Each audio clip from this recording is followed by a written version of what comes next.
Hi, everyone, and welcome to the Healthy Living Virtual Expo, brought to you by the Daily Breeze and Press Telegram. My name is Erin McKinley. Thank you for joining. Today, we're going to be talking about how to stimulate your neurons and to keep your brain sharp. And it is all presented by the Family Connect Memory Care. So before we get started, I want to talk a little bit about our presenter today, Lauren Mahakian. Often we play down early signs of memory care loss or memory loss in ourselves and in loved ones, but it can also become very concerning. Will it progress? What changes will take place? Can we handle it within the home, or do we need help? And as Lauren plainly says, sometimes love is just not enough.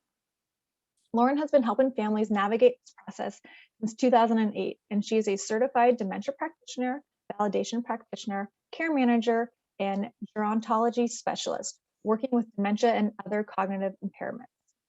As the founder and president of the Family Connect Memory Care, she owns and operates 3 memory care homes in Torrance and will be opening her 4th in the early summer in Solvang. She's a speaker, trainer, and educator for the Alzheimer's Association in Los Angeles. And aside from the residents and the families that are at her 4 certified memory care homes she owns, Lauren also helps the community at large with 4 weekly national support groups, podcasts, and innovative stimulation programs, including the upcoming 8-week Live, Love, Art program, starting July 6th in Torrance. For all this information and more, please go to her website at familyconnectmemorycare.com. And Lauren, I'll pass it off to you. Welcome, everybody. So, how to stimulate your neurons and keep your brain sharp. That's on everybody's minds today, especially with all the news that we hear and the stories that we read about memory loss. So let's just kind of talk a little bit about our crown jewel. The brain is the command center. How do we keep our brain, that crown jewel, stimulated? Knowing our brains become efficient and stimulated at what we practice, or skilled at memory techniques, we can train our brains. Not just by using games and puzzles and coloring, but new ways of doing daily tasks. We can improve short and long-term memory abilities and possibly prevent future memory loss. In 1998, a group of American and Swedish scientists, they demonstrated that new brain cells are generated in adult humans. Decline is not due to steady death of nerve cells, but usually a result in a thinning of number of dendrites, which is basically branches on nerve cells that receive and process information from other nerve cells, basically the basis of memory. So it's so important to learn new things, because then you are creating new neurons.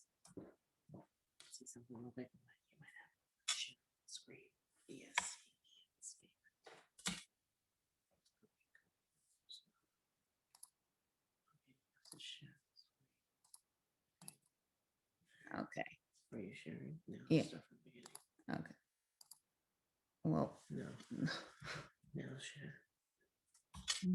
No, I'm sharing. We see your screen. Okay, you guys see my screen, right? Yep, I'm sorry, everyone. Okay, so sorry. So the architecture of the brain. The neocortex of the brain can be divided into 4 lobes. We have the frontal, which is used for higher level thinking, executive thinking; parietal, used in movement; temporal, which is used in hearing and speech; and occipital, which involves sight. So dendrites receive information across all these connections called synapses. If connections are not switched on a regular basis, dendrites can basically, in simple terms, it reduces the brain's ability to put new info into memory and retrieve old memory. So stimulating the brain is 5 senses. We use the 5 senses with my residents and in my care homes. In fact, I authored my own engagement program called Stimuli, which focuses on the 5 senses. And these are used throughout the day. So let's talk about smell. Coffee has been the norm to wake up to. Well, what about changing it to peppermint, vanilla, citrus, rosemary, or sage? So, for example, I want to go back to peppermint. If you get some peppermint oil, they sell that like at Whole Foods or Sprouts, and you just sniff a little bit of that peppermint, your brain will become stimulated. You will feel your brain stimulated. No joke. If you need a little pick-me-up during the day, go to peppermint oil. A little sniff will awaken you. By doing this, this can create new pathways. Okay. So sound, music. Well, music is very stimulating to the senses, but not only is it stimulating to the senses, music also taps into the long-term memory of us. So for example, you listen to, okay, I like Bocelli.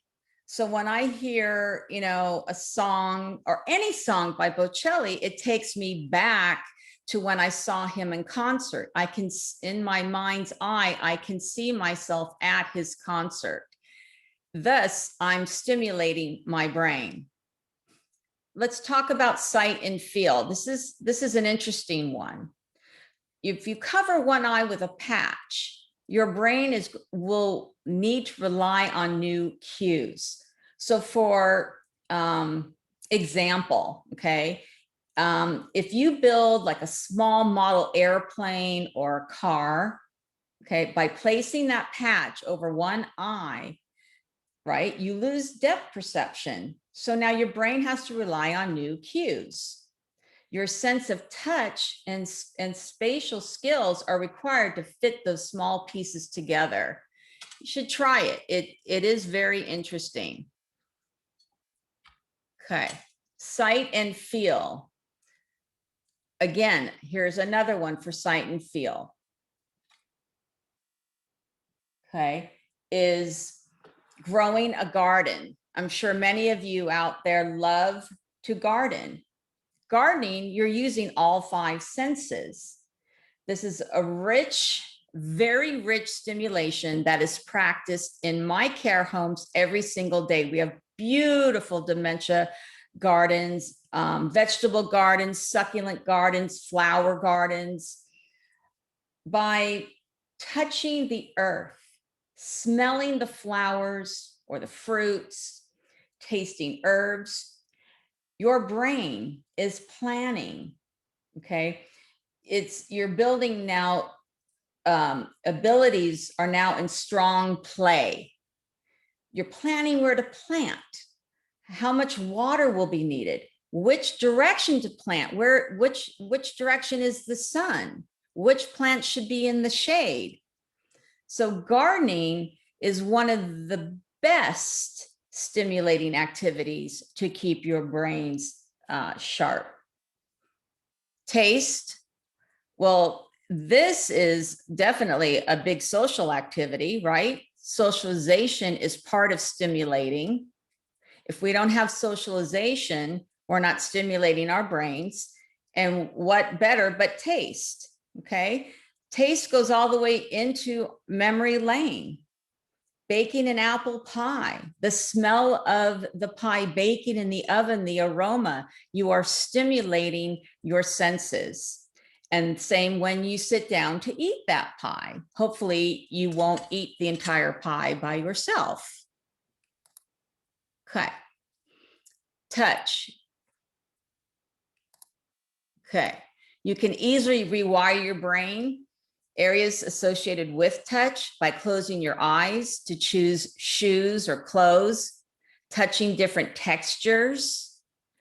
Even if you try to shower with your eyes closed and reach for your shampoo, your body wash, these are all stimulating the senses, and then you are stimulating your brain.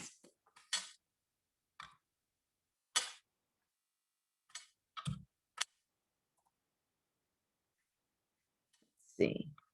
Okay. Well, shake it up. You want to shake your routine. You know, with shaking up your routines, we get stuck into doing the same tasks every day. But what it really comes down to is paying attention to situations. Okay. When you pay attention to new situations, you're gaining new information. Sort of like when you meet someone for the first time and they introduce their name. I bet some of you are not able to recall their name because we're not fully paying attention to new situations to process that new information. So with that being said, shaking your routine, walking. When you take a walk, change your route. Driving, let someone else do the driving. Be the passenger and really take in the scenery, what's around you. If you're at work, rearrange your desk, rearrange normal tasks if you can. Change the location of the wastebasket and crumple up a piece of paper and toss it into the wastebasket in its new location. A little disorder is good for the brain. Physical fitness to strengthen body muscles. Neurobics gives a brain a workout, building up cognitive reserve. What we want to do every day is grow new branches. Grow new branches. Okay. Taking brain breaks. You know, it's more than just a coffee break. Take a walk outside your workplace. Say hello to someone that you do not know and start a conversation, but pay attention so you can retain new information about that person.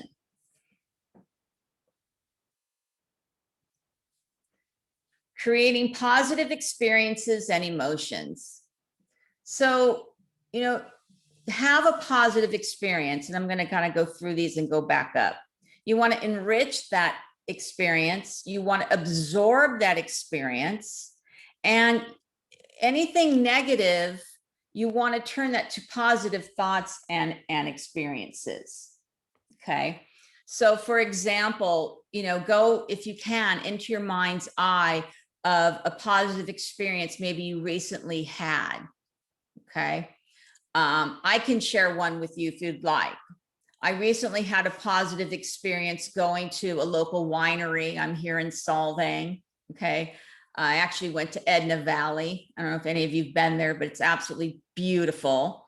And it was just a very positive experience. The staff were very welcoming and warm, and the surroundings of the grounds of this winery, looking out, you know, in the fields of the grapevines. I mean, I was really enriched in the experience, and I was absorbing every moment of that experience. Okay. This is what keeps our brains stimulated and sharp, is really making the most of every day's experience. So I have a saying in all my care homes with my employees: no negatives. Positive thoughts equals positive results, which then equals positive emotions. Okay.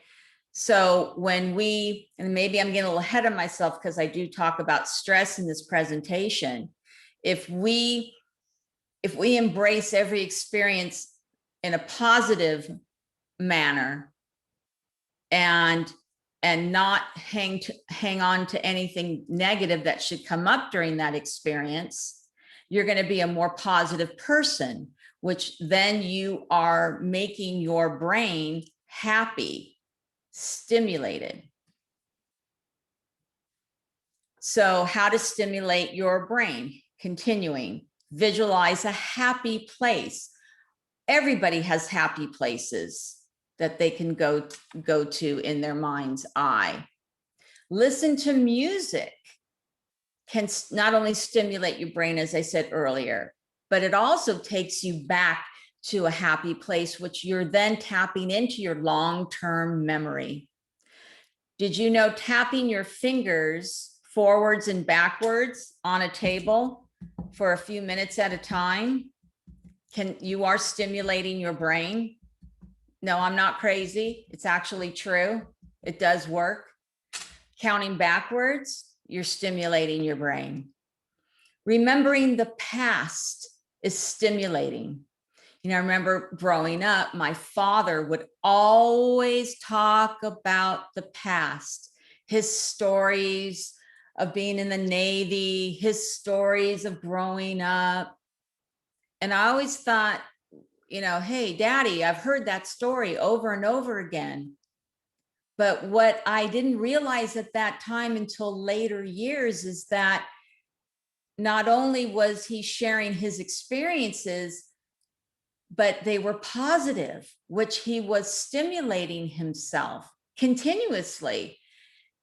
And I realized later in years that I also was stimulated. My brain was also stimulated by his stories from the past. So remembering the past is a good thing because it is stimulating. The last, and now I do recommend you try this, to pinch yourself. If you take a little bit of skin right above your elbow, okay, on your arm, and you pinch yourself and you hold it there, and I'm doing it right now. I would say maybe 20 seconds, maybe less. It just depends how much you can tolerate. Okay. You will feel your brain stimulating. It is really a stimulating little exercise to do throughout the day. So mapping, you know, mentally, right? You know, by middle age, we have maps of our homes, our places we frequent. They're ingrained in our brains. So, you know, we want to do sightless starts. So right now, try to remember one specific article of clothing that each member of your family put on this morning before leaving the house. Okay? Just think about that for a moment. And then do it again tomorrow. Make effort to observe those details. You're creating new mapping. Okay? A new route to work or a friend's home. If your brain is on constant autopilot, it gets little or no stimulation. Unfamiliar routes will activate the cortex and the hippocampus. Enter a new brain map. We want to create new brain maps. Roll down the windows of your car. Take in the smells and the sounds. I can share my experience of my new mapping working up here in Solvang recently. I'm sitting outside and I'm hearing cows moo, and I'm hearing sheep, and I'm waking up to a rooster. This is all new for my brain, and I am very stimulated. Here's the last one on mapping. Canisters of smell. We do this often at my care homes, and you can do it at your home too. You know, you can take canisters or baggies of different herbs. You can do lavender, you can do peppermint, you can do cinnamon sticks, okay? Just taking small sniffs of these different items can stimulate your brain. So keeping our brains stimulated, Identify the reasons for taking care of yourself as you age. Okay. So we want to list strategies to age well in the following areas. Obviously, physical health and exercise, seeing our doctors on a regular basis, exercising, daily, even a 15 to 20 minute walk outside is not only stimulating for your brain, but it's also good for your overall health. Diet and nutrition, it's known that the Mediterranean diet is one of the best for healthy brain. Stay away from the white sugars and the carbs and eat fresh fish and greens.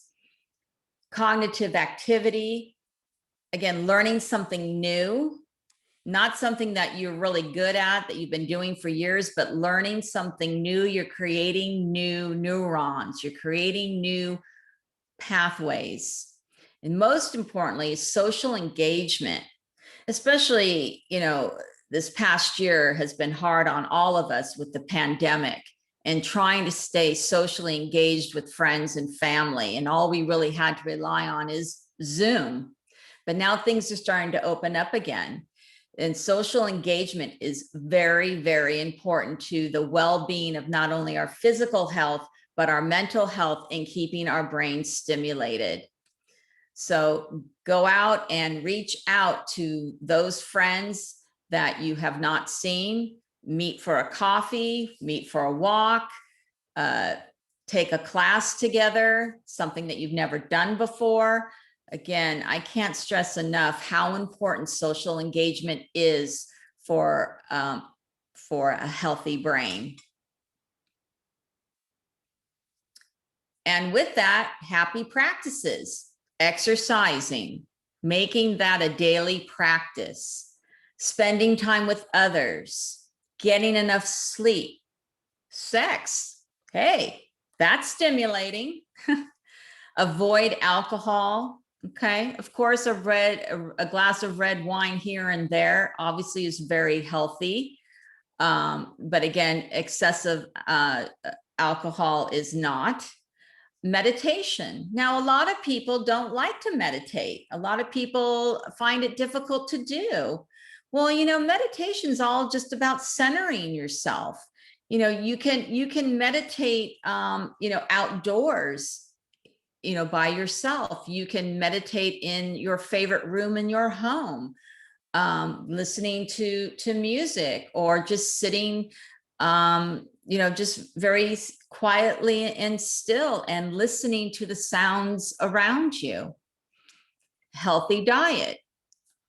And then intermittent fasting. This has become very popular and has proven very effective and healthy for people.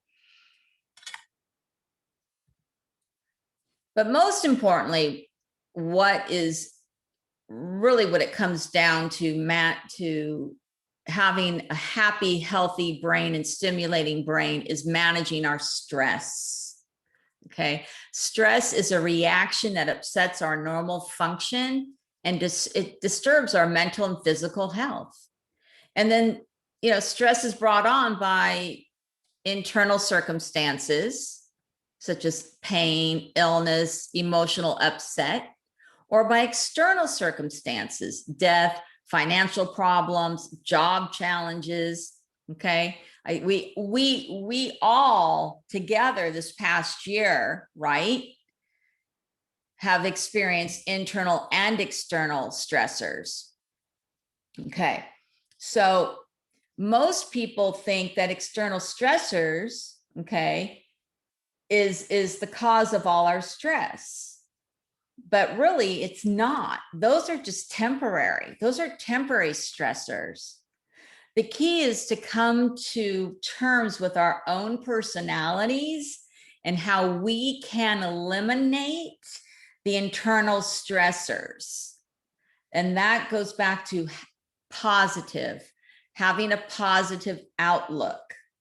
As I say to all my families, don't go down that rabbit hole. Okay. Becoming happier means effectively managing stress. as they say, it's harder to, it takes a lot of work to be happy than unhappy. Okay. So we want to develop positive coping strategies.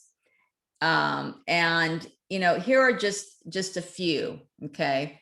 Laughing, can you all laugh with me for a moment? But laughing does help. It truly does help. Stress strategies, realistic expectations, exercising, preparing ahead, take breaks throughout the day, learn to relax and do it, reduce caffeine intake, get enough sleep. Most importantly, having that balance between work life and leisure. And really important is to talk about your feelings and not hold everything in. In summary, happiness is mostly within our control. It is a choice that is affected by what we experience. Increase the amount of happy activities that you do. You are in control of how much happiness you want to experience. In turn, stimulates your brain. New pathways change our brain functions, improving our ability to experience even more positive thoughts, feelings, and activities. And, just before I kind of conclude this, in my care homes, my residents, they all have some form of dementia and or Alzheimer's. And each and every one of them live a good quality of life by the experience that they have every single day. And those experiences that they have are positive. They're positive with the activities that they're engaged in. And from those positive activities, whether it is coloring or painting or drum therapy, they're feeling positive. And that spills over onto their families who come to visit them, and they see their loved ones engaged in these activities. So with that, I want to thank you all. And if you want to learn more about my stimuli engagement program and my upcoming Live, Love, Art Day program, please go to familyconnectmemorycare.com. Awesome. Thank you, Lauren. We actually had some questions in the chat that came through. Oh, okay. So let me get to them. So one of them is, if working with a family member with dementia, are there home exercises that they can do? Oh yeah, sure. There are quite a few. First, we need to know if the person is, well, basically, if they have dementia, we want to do chair exercises because we want to keep them safe, because typically a person with dementia, they're a high fall risk. So there are all kinds of exercises that you can find on YouTube, chair exercises that not only zoom in on arm exercises, but leg exercises as well. Definitely, exercise is very important for those with memory loss. Perfect. And then one was, can you correct your brain anytime? That was from Donna. Can you correct your brain? Okay, did it say a wrong answer or something? Right.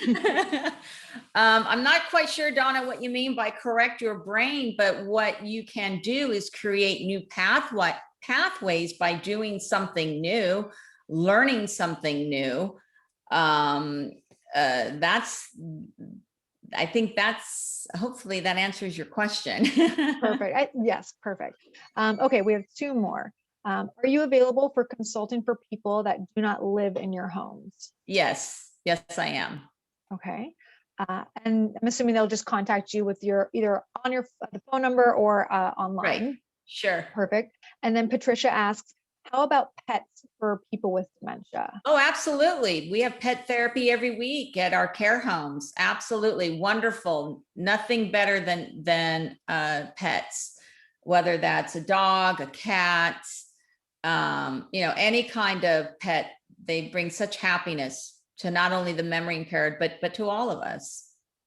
Perfect. Well, that was the end of our conversation. Thank you so much, Lauren. We really appreciate it. For everybody listening, just remember that this is being recorded, so you'll get a copy of the recording. And if you have any other questions for Lauren or her team, please reach out to her. You'll see her number right on the screen, as well as reach out at the FamilyConnectMemoryCare.com. Thank you again, Lauren, and I hope everyone has a great day. All right. Thanks, Erin. Take care. Bye, guys. Bye.